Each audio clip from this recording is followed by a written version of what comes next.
Olá pessoal, boa noite. Estamos no ar mais uma vez, Jeová Alves e o nosso Tempo de Bola. Grato a Deus, primeiramente, e a vocês que acompanham o nosso trabalho. Tá? Hoje temos o apoio de Freitas Variedades, que nos presenteou com as canequinhas maravilhosas aqui, personalizadas. Freitas Variedades, se você precisar confeccionar sua lembrança de casamento, aniversário, confraternização, tá chegando o Natal, confraternizações de final de ano, Freitas Variedades, procura lá Morgana no contato 98739-5581. Procura Morgana, vai ser muito bem atendido e ela vai estar confeccionando sua lembrança aí nesse nível, um alto nível de qualidade, tá? Pessoal, temos hoje aqui conosco um grande convidado, uma figura ilustre. Desde já sou muito grato a Deus e a ele pela presença, né?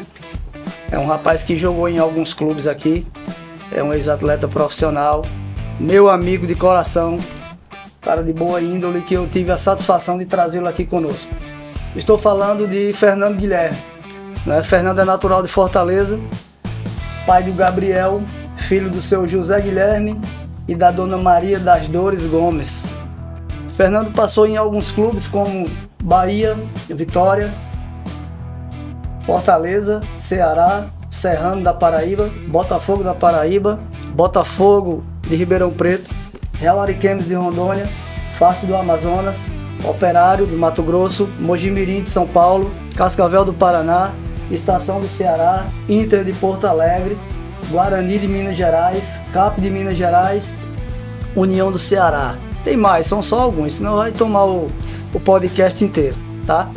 Então o Fernando tem como títulos na carreira 2 acessos da Série D para C, 2 acessos da Série C para B, uma Copa Sul-Americana, uma Recopa, 2 campeonatos paraibanos, um cearense e um de campeão do interior pelo São Paulo. Ele é muito modesto, gente, e não colocou aqui que ele estava no grupo campeão mundial pelo Inter de Porto Alegre, 2006. Fui mais torcedor do que... Não, mas fez parte, é campeão. Então, é simplesmente esse cara que está conosco hoje. Fernando, muito obrigado, meu irmão, pela sua presença. É minha, sempre. É uma honra nossa, sem dúvida nenhuma, ter aqui um ex-profissional e um homem da sua índole.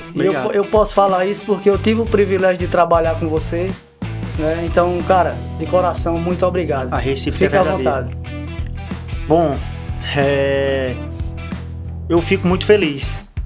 Eu acredito que o caráter de um homem e também o seu sucesso é pelos seus feitos, né? Sem dúvida. Então,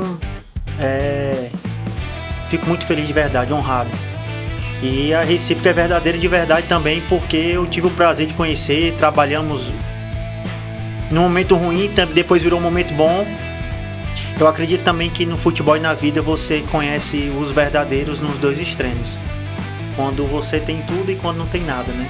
Quando você tá ali tudo acontecendo legal no clube, todo mundo é amigo, é legal, todo mundo dá sorriso. Mas quando o campo ele inverte, né? Quando empina. Quando a coisa realmente não acontece tão legal, começa a desconfiança, começa, é fulano, é ciclano. Então acredito que o futebol e na vida são esses dois polos. Quando você não tem tudo, ou quando você tem tudo, realmente isso acontece. Então o futebol é um grande educador na vida. E a gente faz grandes amizades, né? Por onde a gente passou aí, Deus proporcionou de eu conhecer grandes amigos no futebol, na vida, e eu prezo por todos eles. Sem dúvida nenhuma. A gente mais à frente a gente vai tocar um pouquinho nesse ponto dos períodos bons, dos períodos não tão bons de aprendizado, né? Enfim. Fernando, como foi que tudo iniciou? A gente sabe que tudo inicia com um sonho, né? Qual é a criança no Brasil que não sonhou um dia ser um jogador de futebol? Não é verdade? Sim. Inclusive o Skank, com muita felicidade e sabedoria, escreveu até uma música.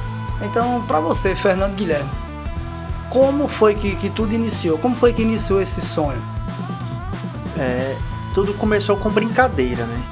Acredito que a criança em si, o jovem, ele busca se divertir. E na minha época, a diversão maior era jogar futebol. Lógico que tinha outras brincadeiras, mas o futebol em si era o que chamava a atenção. E também eu comecei já a entender e perceber que aquilo ali já poderia me levar para outra situação. Por quê? Porque sempre quando eu jogava, alguém parava, me chamava no canto ou dizia alguma situação para mim, olha, velho, tu tem jeito. E foi chegando até minha mãe, olha, Maria, fica de olho no teu filho tem futuro. Tem até um amigo lá, o Edilson, que ele sempre, quando via minha mãe, ele dizia, Maria, teu filho, ele vai ser jogador. Aí minha mãe tirava onda assim, não, isso não vai dar certo, não sei o quê. Depois de um tempo a minha mãe falou que, olha, eu com 6 anos para 7 anos de idade, ela disse que, eu cheguei para ela e disse, olha mãe, eu quero ser jogador de futebol. E ela achou que era muito pretensão, digamos assim, né, tão precoce. E na verdade, professor Jeová, na minha vida tudo foi muito precoce. Eu comecei a trabalhar aos 9 anos de idade, porque eu já percebi assim, cara, um negócio que tá meio complicado.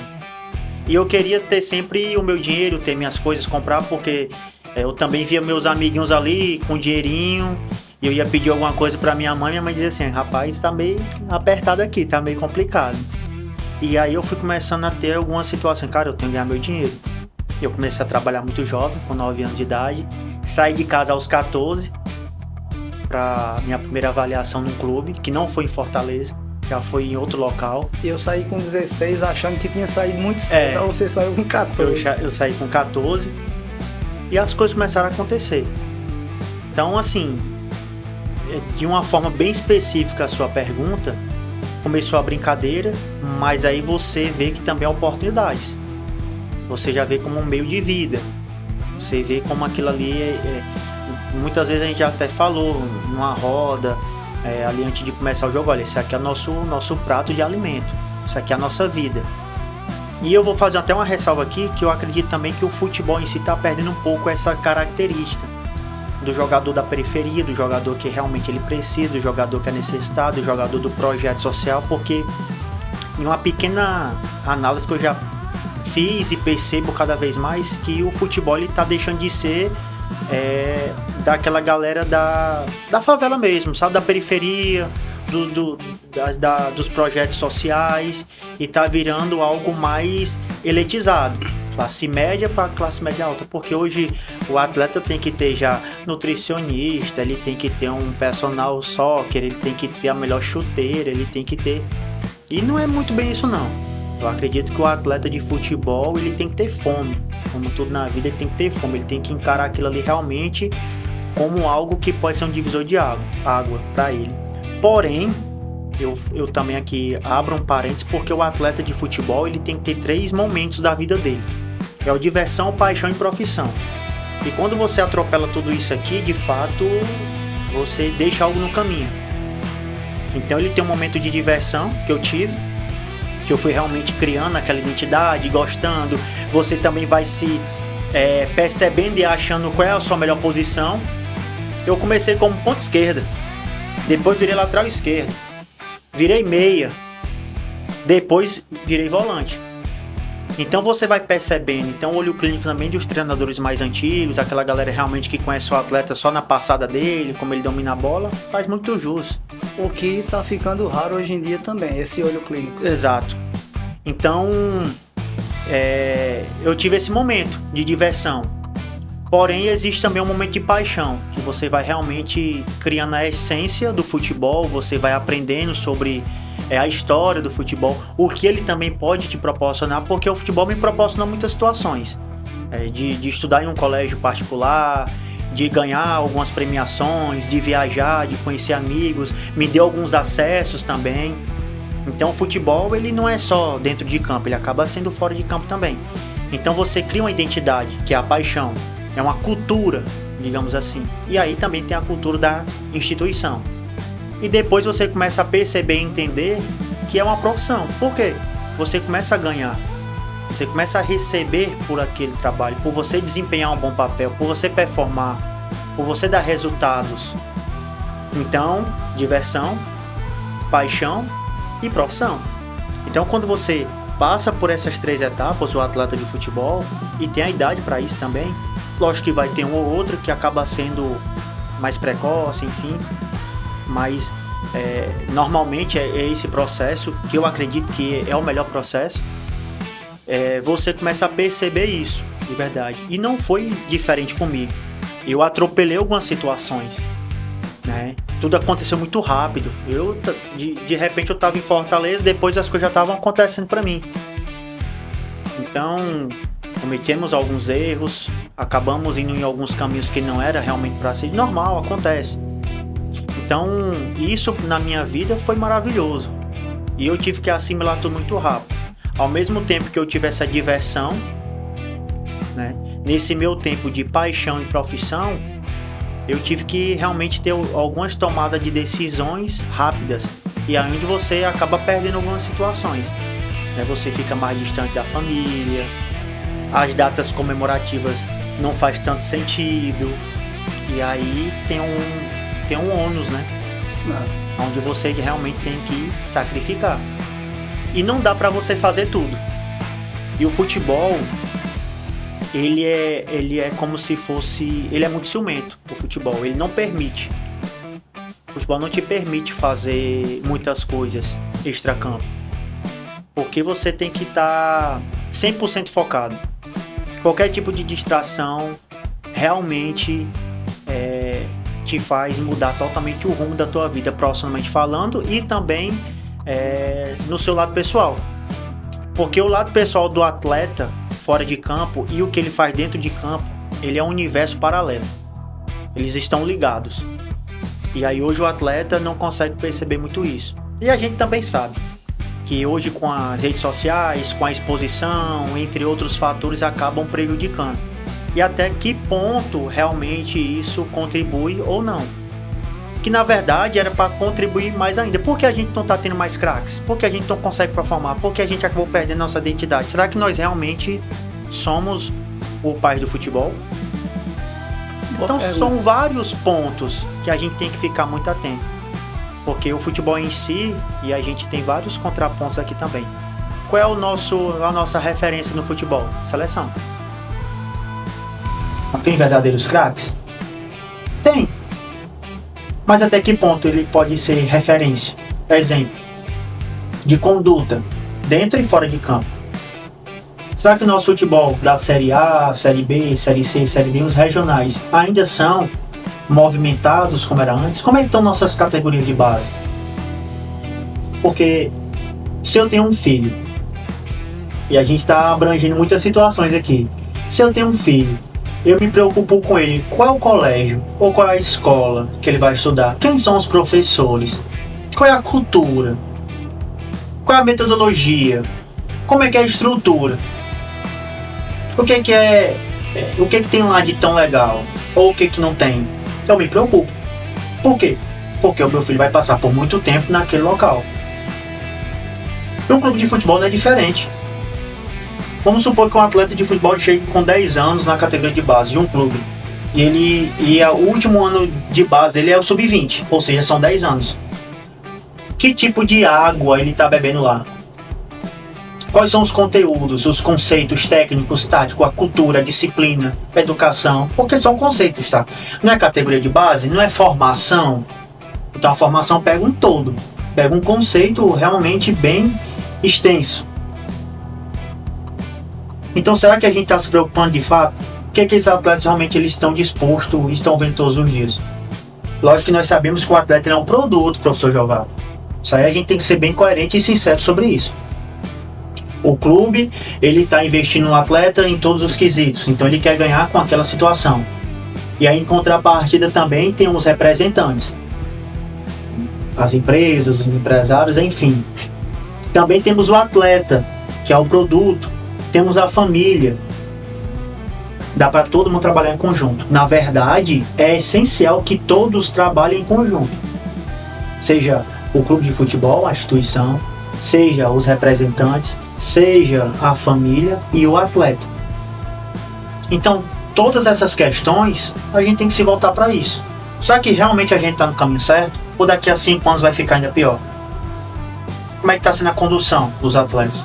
Atletas rebeldes, que eles acham que pode tudo e pode todos. Os ganhos são estratosféricos, né, na receita. Então, são vários pontos. Como é que está sendo a condução desses meninos? E na minha época de base, a gente era conduzindo de uma forma muito disciplinar. No internacional tudo era caixinha. Não arrumou a câmera caixinha, não chegou no horário certo era caixinha, que a gente fala que eram as pequenas multas, as penalidades. Chegou atrasado no treino, não foi pro colégio, usou sandália, brinco na orelha, boné no horário de refeição. Ou seja, tinha uma pessoa realmente, porque estava te disciplinando, para que realmente você tenha uma vida e uma conduta não só ali dentro de campo, mas fora também. Por quê? Porque tudo aquilo que você faz fora de campo, você carrega a imagem do clube, você carrega a imagem da sua família, você carrega a imagem também da empresa que te representa. Entende como é que é? Sim. É uma cadeia de acontecimentos que vai respingar em alguém. E o maior prejudicado disso tudo é o atleta. E se ele não conseguir entender ou perceber que realmente isso faz parte do jogo, do nome dele, né, ele vai ficar para trás, porque não há espaço mais para isso. Então, assim, dentro da sua pergunta, eu entendi isso tudo logo cedo. Porque eu observava. Eu sou um cara que eu sempre gostei de assistir os jogos, assistir os documentários, e eu ficava muito perplexo os caras que jogaram infinitamente muita bola e passavam por situações bem delicadas. Os caras que não tiveram uma gestão empresarial, não teve uma empresa para conduzi-los, não tiveram uma gestão financeira, não tiveram um acompanhamento de perto, muitos até a própria família, outros também começaram a ganhar dinheiro, se afastaram da própria família. Então são vários pontos aqui. Não existe você fazer futebol com um atleta de base ou até mesmo profissional sem a família estar por perto. É o seio familiar, é o que dá proteção, né? E por isso que muitos atletas acabam cometendo erros, porque não tem esse ambiente sólido, e juntamente com a estrutura do clube. E tem que ter essa aproximação. Quando você tem essa aproximação, você blinda o atleta. Todo tipo de propostas ou até distrações fica muito mais difícil dele ceder, porque ele sabe qual é a finalidade disso e realmente o que ele precisa fazer. Então, quando você tem tudo isso bem alinhado na base, a gente já está falando bem na base. Quando você tem uma base bem específica, onde ele consegue perceber e entender tudo isso, olha, dificilmente esse atleta ele vai ter um caminho diferente que não seja um sucesso. Porque mesmo que não seja no futebol, em qualquer outra área, ele vai ser bem sucedido, porque ele já tem uma disciplina para aquilo ali. No internacional, vou trazer como modelo aqui, de 100% dos atletas, 85% deles viram profissionais. Uma estatística muito alta. Apesar que não está vivendo um bom momento, mas é um clube que realmente olha para a base com um olho bem diferente. Lógico que tem um profissional ou outro, é normal. Uma instituição com o tamanho que ela tem, não tem como ter todo no 100%, como os outros também. Mas o que eu posso dizer é que o futebol em si, ele é um divisor de águas para qualquer atleta. E muda a vida literalmente de famílias e gerações também. Você mencionou aí, Fernando, em uma das 3 fases que você mencionou, a fase da paixão. Na minha ótica, eu percebo que hoje o atleta de base, ele perdeu um pouquinho essa essência da paixão, daquele desejo que você tinha de chegar no profissional, você entende? Na tua opinião, você acha que esse desejo, essa paixão, ela esfriou um pouco devido à tecnologia, né? O acesso tão fácil que se tem às coisas hoje em dia, né? Você acha que isso diminui um pouquinho esse desejo? Sim. Qual o presente hoje que um pai dá pro filho? Celular, iPhone. E muitas das vezes não é pra brincar. É só pra ele parar de encher o saco. Fica quieto aí, menino. Ah, é verdade. Fica quieto aí, menino. Porque eu quero assistir o futebol. Fica quieto aí. Eu dou um videogame. Na nossa época, não. Na nossa época era uma bola. Dente de leite. É sério. E aí, como você vai mudando a época, os costumes também acabam mudando, se perdem. E aí tem aquela situação também. Hoje está muito mais fácil. E não é pretensão que eu tô falando, vai parecer arrogante que eu tô falando, mas não se... O atleta de futebol hoje, ele só não se torna atleta profissional se ele não quiser. Atleta profissional. Ele tem a carteira assinada, reconhecida que ele é um atleta profissional de futebol.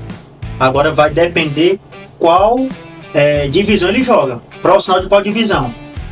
Se é um atleta de futebol de estadual de Série A, B ou C. Você é um profissional de brasileiro Série A, B ou C ou D. Que tipo de profissional você quer ser? Isso a gente pode abranger para qualquer outro setor. Que tipo de profissional você quer ser? Se você quer ser um profissional elite, de ponta, cara, você tem que fazer muito mais do que só tocar pro lado. E aí tem aquela situação da fome, do desejo, da oportunidade. Hoje tem muito mais projetos sociais. Hoje tem muito mais escolinhas, hoje tem muito mais personal soccer, hoje tem muito mais franquias, hoje tem a tecnologia que eu posso filmar meu filho, botar na internet, alguém vai ver, ou como representante de atleta de futebol, eu posso pegar o material do atleta e falar com um amigo meu que está na China.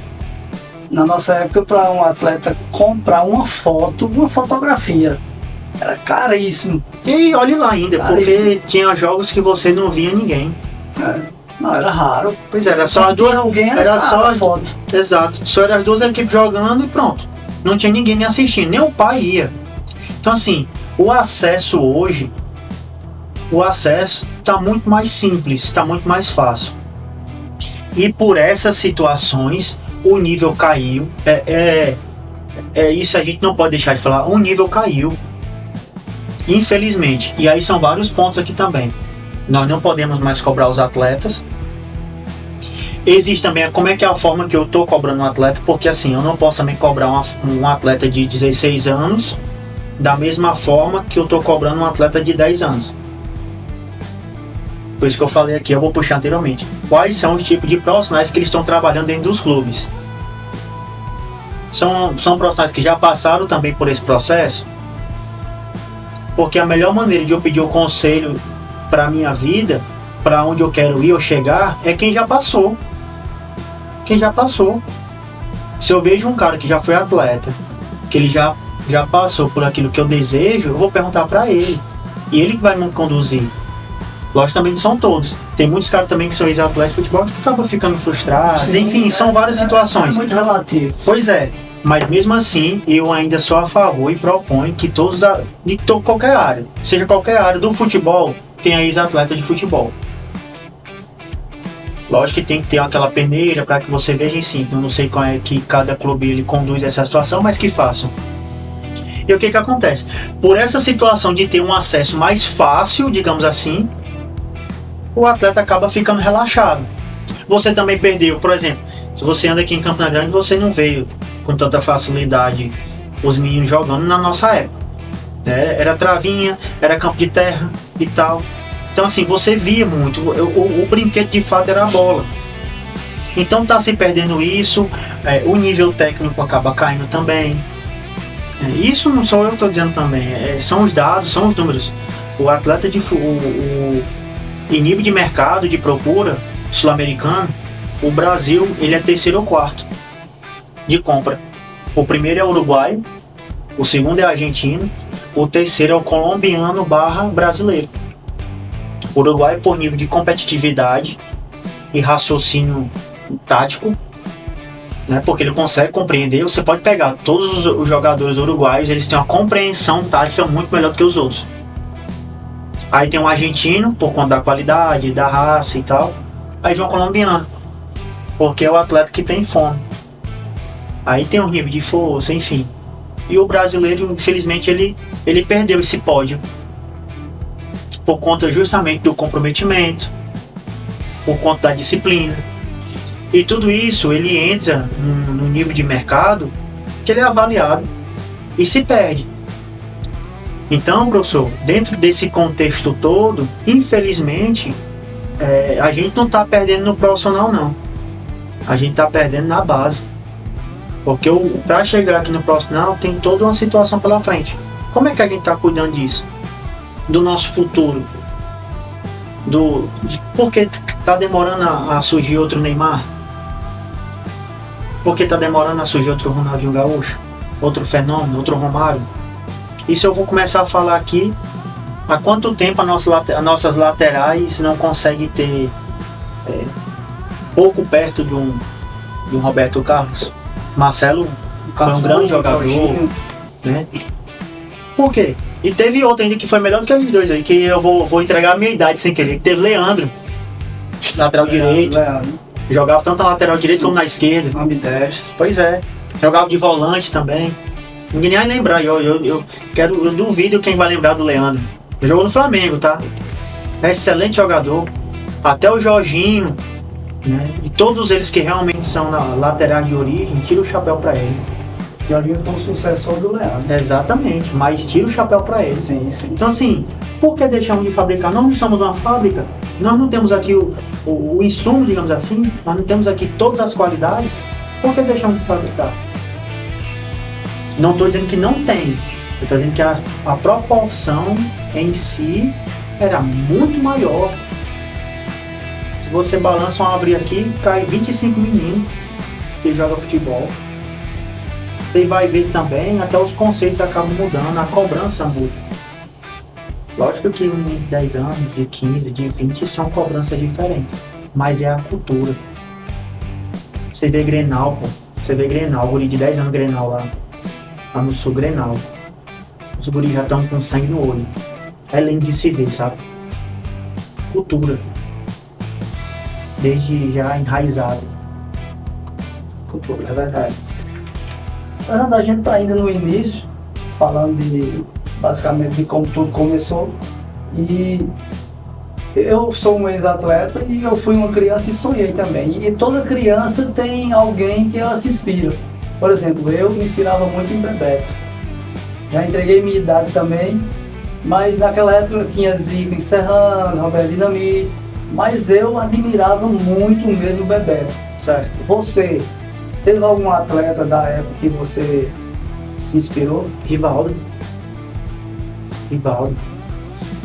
Eu sou do tipo, apesar de ter me tornado volante, foi por livre e espontânea pressão, né? Porque quando eu cheguei no Internacional, os 2 meses era a seleção. E o treinador já falou logo, olha, se tu quer ter vida longa aqui, é melhor tu virar volante. Eu disse, eu quero. Tá? Eu quero. Quando é que a gente começa? O importante é estar no 11, né, Leandro? Eu quero estar aqui, não quero ir embora daqui mais não, pelo amor de Deus, me deixa aqui. Mas eu tinha algumas características, um pouco, também gostava muito do Denilson. E como eu saí do salão pro campo, eu era um atleta muito habilidoso, protegia muito bem a bola, conduzia muito bem a bola. E em algum momento ali as pessoas começam a apelidar você, né, dar nome, né? Então me chamava muito de Denilson no comecinho ali, depois de Rivaldo. E aí eu fui crescendo, eu comecei a procurar admirar mais dentro das minhas características, que era o Kaká, por conta da arrancada. Eu era um atleta com muita força, né, e gostava de fazer essa transição com a bola. Pegava mais ou menos a equipe ali não tão praticamente bem posicionada, eu fazia essa arrancada. Então mais ou menos eu fui buscando conforme a coisa foi andando, digamos assim. E aí quando eu passei já a virar volante, porque daí foi toda uma conversa também, não foi assim, tu vai virar volante quando acabou. Então teve toda uma situação, olha, cara, volante canhoto não tem, difícil, faz o que eu tô te dizendo e tal. Então eu fui buscando já dentro do próprio clube as características. Aí tinha o Edinho, tinha o pé gigante e tal. Eu tinha um passo muito refinado, né? Por conta de ter justamente descido, eu era meia. Eu consegui achar esse espaço entre as linhas, virar no pé, cabeça baixa mesmo, eu consegui achar alguns amigos e tal. Então pra mim foi muito tranquilo. Na verdade eu tive só que adaptar a questão de marcação e percepção tática, pra mim também foi muito tranquilo. Esse processo aí que você passou, Fernando, foi muito semelhante ao meu. Você estava falando e eu me remetendo aqui. Quando eu saí de Souza com 16 anos, em 95, que eu fui para a base do Náutico, aconteceu exatamente isso aí. Eu cheguei lá para ser avaliado. No segundo dia de avaliação, durante um trabalho com bola, né, que hoje se faz pouco, aqueles trabalhos específicos com bola, o treinador pediu que eu saísse e falou bem assim para mim, semelhante ao que você falou. Ele falou: olha, eu já vi que você tem muita qualidade, seu contato com a bola é muito bom, mas é o seguinte, eu vou ser bem sincero a você, porque eu fui como ponto direito, o que chama de extremo hoje, né? Mudou as nomenclaturas. E ele falou: olha, gostei muito de você, mas como atacante você não fica, porque eu tenho muitos bons aqui, mas eu vi que eu posso adaptar você como volante. Você aceita? É a única forma de você ficar aqui. Como volante você está aprovado.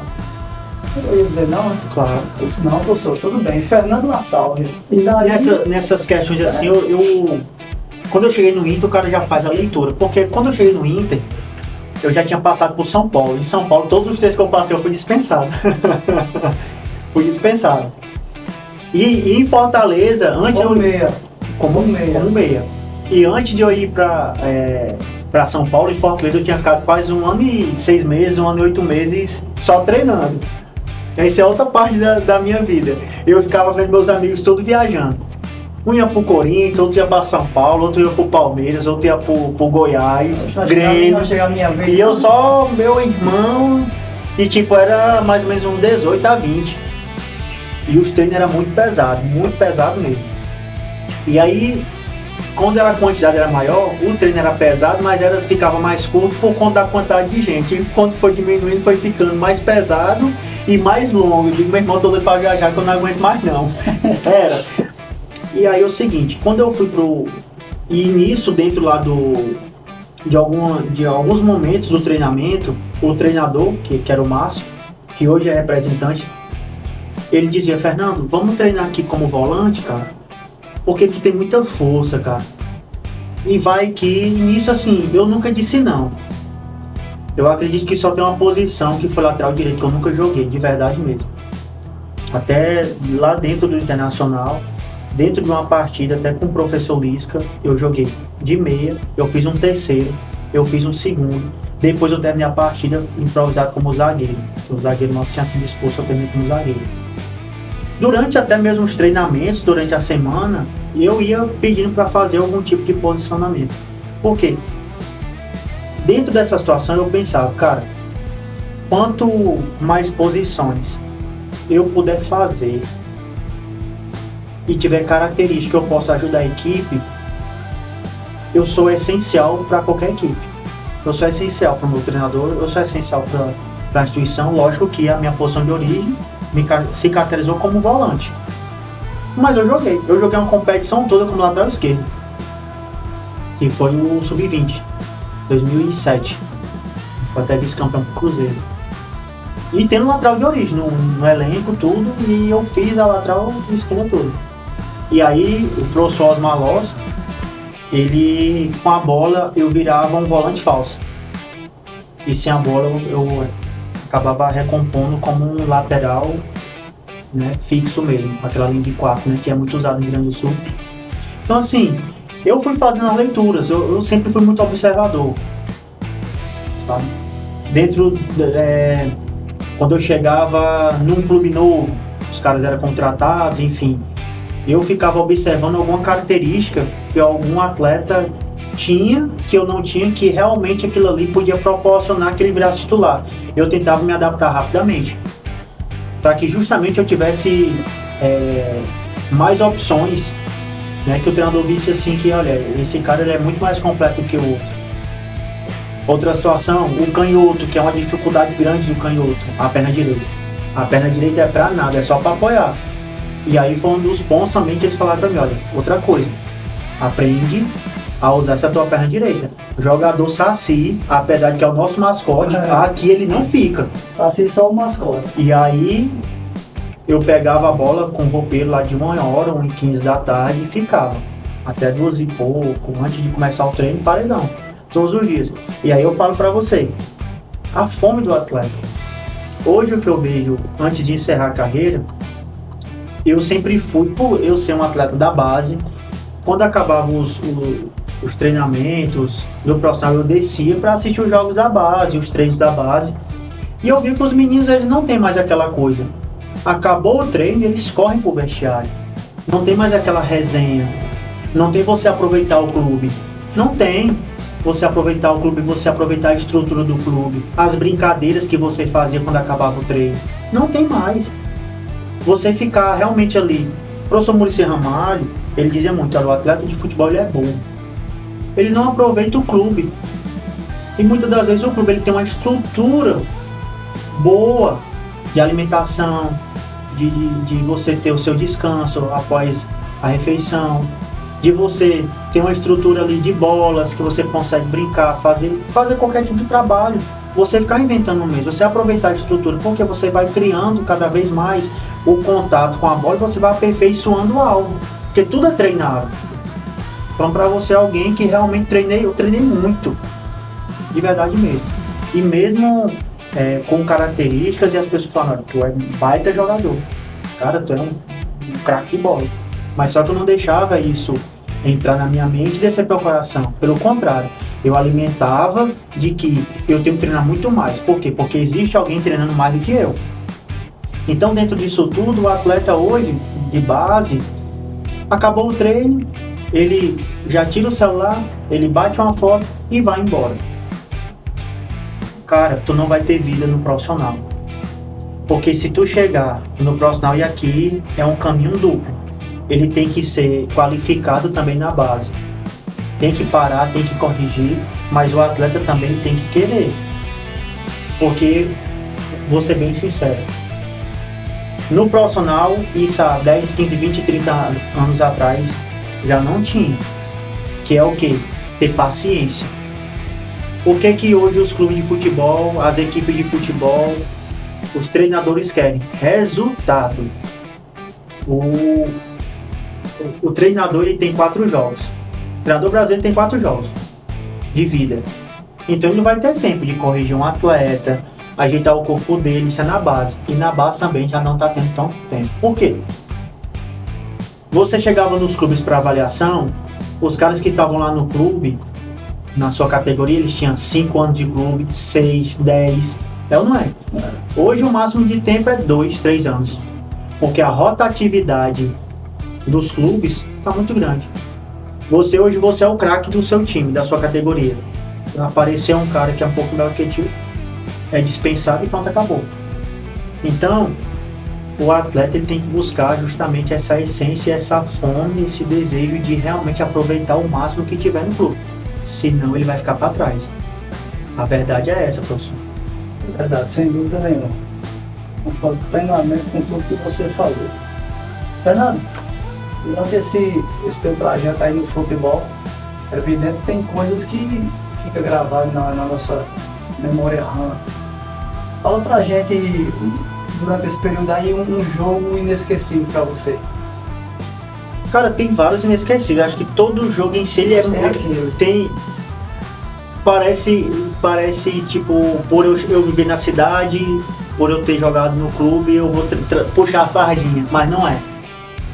O que realmente ficou muito gravado na minha memória foi um jogo gravado na minha memória, foi o Paraibano de 2010, onde nós estávamos perdendo para o Botafogo. Nós fizemos 1-0, o Botafogo virou para 2-1 aqui. Você estava no 13. Estava no 13. E aí o gol do Milton aos 47 do segundo tempo. Num bate-rebate lá dentro. Esse jogo era o quê? Uma semifinal, uma final? Ele era um quadrangular final, mas digamos que era um jogo decisivo. Se nós tivéssemos perdido, literalmente o Botafogo tinha se sagrado campeão em 2010. Com o empate que houve, nós tivemos uma probabilidade maior de ser campeão que nós fomos, né? E o que aconteceu? Antes do Mitchell entrar, cara, a gente tava numa pressão muito grande em cima do Botafogo e o Genivaldo pegando tudo. O Pio chutando de todo canto, Vavá também, Rony Dias, nosso time, cara, tinha bons finalizadores. E teve uma cena que eu fui beber água fui falar com o professor Marcelo Vilar, eu pedi água. Quando eu olhei para a arquibancada, cara, eu vi muita gente chorando. Cara, essa cena pra mim ficou muito marcada, sabe? Porque eu vi criança, eu vi mulheres, eu vi um senhor de idade com um radinho aqui Nesse chorando. momento aí vocês estavam perdendo por 2-1. 2-1. E então o meu tio entrou. Acho que ele entrou com 36. Ele teve alguns problemas de saúde e ficou um tempo afastado para recuperar. Ele totalmente sem ritmo, perdido. E teve um escanteio, a bola saiu da grande área, depois voltou numa bola lateral, alçada na área, e ficou aquele bate-rebate. Cara, a bola parou no pé dele, ele deu um chute, essa bola eu não sei. Quem for torcedor do 13 aí vai lembrar disso. A bola passou literalmente só onde ela poderia passar. Por inúmeras pessoas, todo mundo se jogando, pulando, o Genivaldo também ficou catando borboleta. Então assim, pra mim, foi um jogo que marcou muito pelo contexto, sabe? Que no ano anterior, no caso 2009, o 13 tinha praticamente passado por uma situação semelhante. Contra o Souza. Exatamente. E aí Em foi... 2009 você não estava? Não estava. Na verdade, eu cheguei em 2009 para a Copa Paraíba. Depois do Paraíba. Isso, que no caso a gente também foi campeão invicto da Copinha. E aí isso ficou marcado, por quê? Porque quando eu cheguei, os caras já falaram sobre esse jogo. Então ficou gravado a história do ano anterior que estava se repetindo. Eu falei, não pode ser, não vai acontecer. E pra mim ficou marcada essa situação, cara. Foi sem dúvida nenhuma. Foi muito bom, foi da hora. É inesquecível, sem dúvida nenhuma. Eu ia lhe perguntar sobre o título inesquecível. Aí, nesse mesmo contexto aí que você falou desse jogo, vocês acabaram se sagrando campeões. Nós tivemos, mas aí, no próximo teve um outro jogo, no caso foi contra o Campinense. Certo, aí a minha pergunta agora eu perguntei o jogo mais importante, agora é o título mais importante. Título mais importante, eu não sei se pelo contexto. Foi campeão baiano. Foi campeão baiano pelo fato de ele foi decidido no saldo de gol. Campeão baiano em 2008. Pelo Bahia ou pelo Vitória? Pelo Vitória. Mas foi Bavi ou não? Não foi Bavi não. Na verdade foi decidido no Bavi.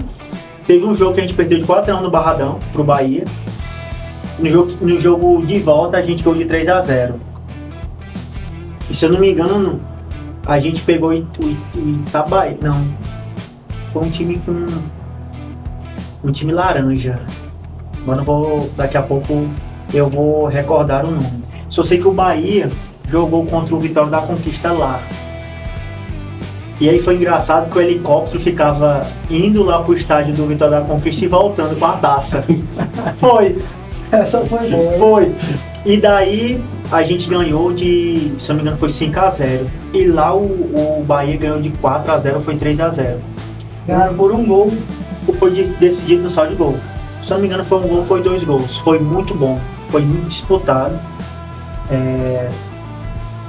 Apesar dessa diferença, mas foi muito bom. Não sei se vai lembrar do Marquinhos, o Moreninho jogou Palmeiras, depois ele jogou Cruzeiro, Internacional também, se não me engano. Agora essa do helicóptero indo pra lá. Foi, cara. Foi boa, né? Ficou assim, a gente ficava... E aí tem toda aquela questão, né? O Bahia fazendo hora lá, caía, voltava e tal. E no caso, o nosso jogo terminou primeiro. E aí a gente ficou naquela expectativa de não esperando ainda. Sofrer, né? Mas no final o helicóptero desceu no Barradão. Aí foi coisa linda. Eita. Foi legal. Importante. Bom, você já falou para nós do início, da trajetória, né?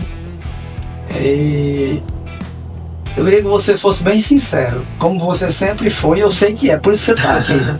Você já teve, depois que você parou de jogar, evidentemente, ou tem pretensão de trabalhar no futebol compondo uma comissão técnica? Não. Nunca teve? Não. Nunca chegou a passar na sua cabeça? Não. Trabalhar em comissão? Não. Nenhum momento. Por que não? Pergunta bem... sinuca de bico, mas... Nada é por acaso. Uma sinuca de bico, mas... Eu assisti ao Rui Chapéu, né? Então, assim, eu acredito que, lógico que não são todos os clubes, mas eu acredito que nem todos estão dispostos, de fato, a trabalhar de uma maneira correta. Então, eu nunca, em nenhum momento, eu vou deixar alguém segurar meu pulso dentro daquilo que eu também vivi. Antes do atleta de futebol, tem um ser humano, tem um cidadão. Eu também não posso quebrar esses pilares. E é o que eu vejo muito. Eu vivi isso nos clubes, inúmeros. Eu tenho uma lista vasta. Em alguns momentos eu ficava me perguntando, rapaz, por que eu acabo passando só um ano no clube, 6 meses em algum, 8 em outro? Hoje eu entendo, né, com mais clareza, com mais experiência, com mais paciência. Hoje eu entendo para o que eu faço hoje. Então, dentro desse contexto todo, quando eu parei de jogar futebol, que foi em 2020, quando veio a pandemia mesmo, eu disse, olha, pronto, acabou, eu não quero mais atuar como atleta. Então, eu fiz uma análise e foi bem tranquilo para mim. Recebi alguns convites de alguns clubes, alguns amigos, mas eu disse, cara, eu acredito que eu posso fazer algo maior e melhor, não dentro de um clube, para justamente conduzir a carreira de um atleta, auxiliar uma família. Não estou dizendo que o clube não vai fazer isso, não entenda dessa forma, pelo contrário, é essencial que o clube tenha também esse olhar, né? Porque, como eu falei, existe, antes do atleta de futebol, existe o ser humano, existe o cidadão. Como é que eu estou tratando isso? Como é que está a vida desse cara? Porque a gente entende também que a gente fala sobre performance, tem que performar, tem que dar resultado. Mas como é que ele está sendo aparado? A palavra é muito bonita, né?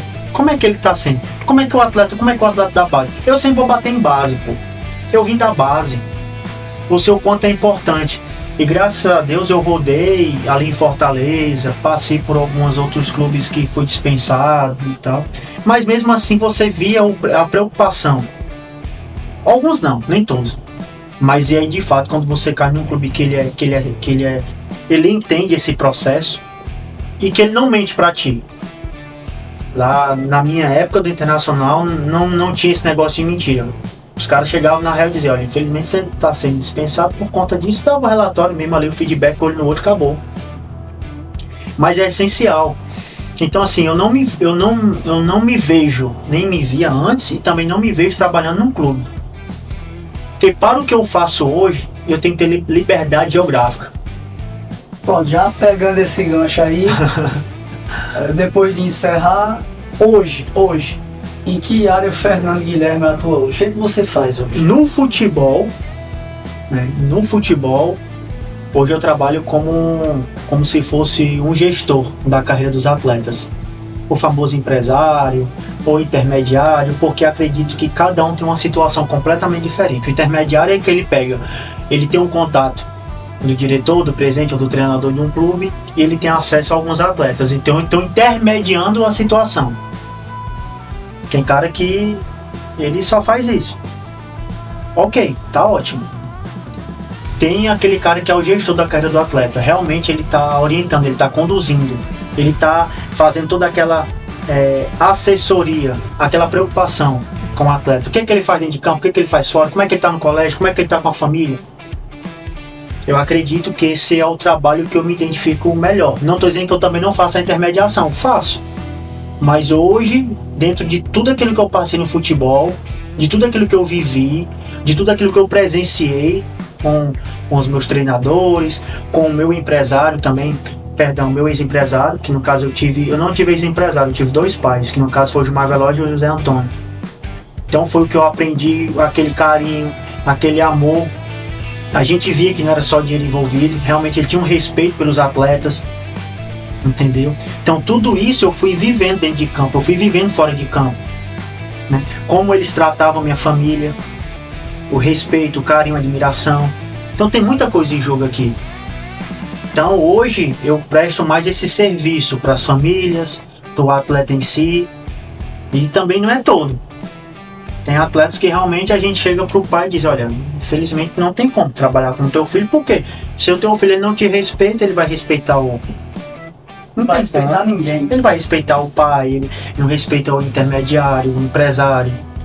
Ele não respeita o diretor do clube, ele não respeita o treinador, ele não respeita a si mesmo com os horários. Então tudo isso é o que a gente faz hoje. Não só eu, né? A gente também tem uma equipe que faz toda essa análise, essa prestação de serviço e gestão da carreira dos atletas de futebol. Seja base e também profissional. Muito bom. Agora, durante toda essa sua trajetória, eu vou lhe fazer uma pergunta agora que na verdade é um trocadilho. Certo, vamos embora. Puxando aqui para o nosso podcast, né? Que é Tempo de Bola. Aí eu lhe pergunto, a gente já está se aproximando ali do finalzinho, e aí eu te pergunto, durante sua carreira, aí eu vou usar o trocadilho agora, o que mais te marcou? Eu perguntei aqui o jogo inesquecível, o título inesquecível, mas é muita coisa envolvida, foram muitos anos de carreira. Então, o que mais te marcou nesse tempo de bola? De uma forma geral, durante a sua carreira, eu estou usando o trocadilho tempo de certo. bola, que é o nosso podcast. Então, o que mais te marcou nesse teu tempo de bola? Professor Jeová, assim, eu acredito que o que mais me marcou dentro desse todo tempo de bola que eu tive, eu acredito que foi justamente os profissionais. Eu fui um cara muito abençoado por Deus, digamos assim. Ele me colocou nos locais certos, com as pessoas certas, sabe? Tive um privilégio de trabalhar com pessoas magníficas assim, certo? De treinadores, de gestores também de elenco, de profissionais até mesmo roupeiros que realmente têm história dentro do clube. Então assim, o que me marcou foi esse contato. Esse contato assim de pessoas que eu nunca imaginei ter trabalhado. Por exemplo, aqui você perguntou quem foi assim a minha referência no futebol. Foi o Rivaldo. Em 2011, 2010 para 2011 eu trabalhei com ele, eu fiz a pré-temporada com ele em Mojimirim. Então como é que não me marca? Outra questão também, trabalhei com o professor Muricy Ramalho, com Abel Braga, Mancini, Galo, Tite. Então assim, como é que não marca? Então, foi um aprendizado muito grande. Na minha base também eu tive um aprendizado muito, muito grande. Que realmente eles foram professores. O próprio Marcelo Estigarribia, que trabalhei com ele no Internacional, o próprio Osmar Loss, o professor Lisca, que eu trabalhei tanto no profissional como também na base. Então assim, marcou muito. Realmente foi um tempo de bola maravilhoso. De aprendizado assim que eu não consigo nem calcular. Não estou falando só o futebol, o conceito tático. Estou falando como um homem, como pessoa. Então, se o atleta de futebol ele for inteligente ao ponto de ele perceber e entender que o futebol ele não é só cifras, porque o dinheiro ele é só o final daquilo que realmente você está disposto a fazer, daquilo que você está disposto a se entregar. Então, se você respeitar o futebol, se você respeitar as fases, se você realmente entender que o futebol ele vai devolver aquilo que você dá para ele, cara, é incalculável. Os lugares que eu fui, as pessoas que eu conheci, o que o futebol me proporcionou, tá pago, pô. Tá tudo certo. Tá pago. Porque é pra vida toda. Muito bom. Fernando, pra gente finalizar, eu vou lhe fazer aqui 5 perguntas. Certo, vamos embora. E não por acaso, em cada pergunta você tem 5 segundos para responder. Certo. Se você passar mais que 5 segundos, eu passo para a pergunta. Agora no pipoque não. Sem pipocar. Não deixa o tempo passar para tirar não tira o pé da dividida não, viu? De jeito nenhum. Como você costuma falar, é sem massagem. Sem massagem sempre. Vamos embora? Vamos, Vamos lá. Clube que mais te marcou? Internacional. Treinador. Guto Ferreira. Companheiro de clube. Peu. 2, João Paulo. Não, só pode um. Peu. Não. Melhor estrutura de clube. Internacional. agradeceria a alguém que contribuiu com sua carreira, seja no início, seja durante, enfim, alguém, só pode ser uma pessoa. Minha e mãe. você agradeceria? Minha mãe, incondicionalmente. Fechou, tá tudo certo. Tá Perfeito. bem? Então, olhe naquela câmera ali, né? Faça suas considerações finais, aproveita, transmite sua rede social para o pessoal que nos acompanha. Agradecer aqui ao Tempo de Bola.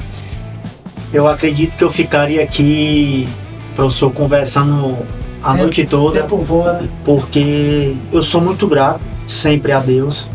Isso aí, quem me conhece sabe. Ao futebol também.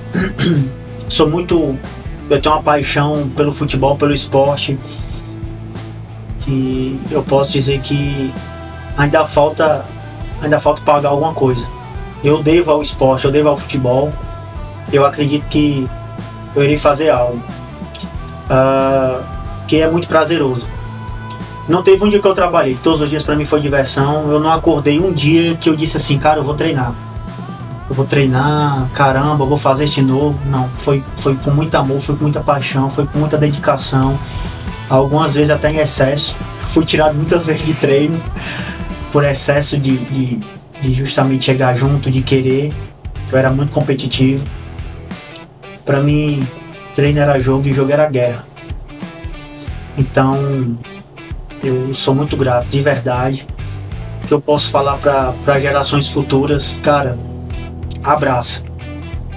Que vocês vão fazer 10, 14, 20 anos e vão se arrepender. Vão se arrepender de não ter dado melhor. Eu não me arrependo. Eu não penso mais um dia assim que, poxa, eu queria estar jogando ainda, apesar de hoje ter apenas 37 anos, poderia estar jogando. Para mim foi uma escolha muito fácil parar, porque realmente eu dei tudo, eu dei o máximo.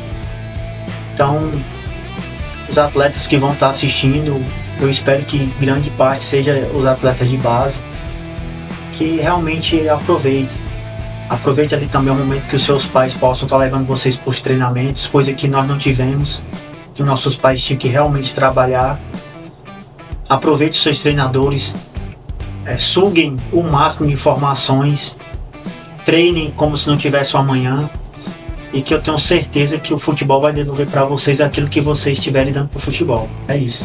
Não esconda a rede social não, fala aí. É Fernando Guilherme, lá vocês vão poder encontrar um pouquinho da minha trajetória.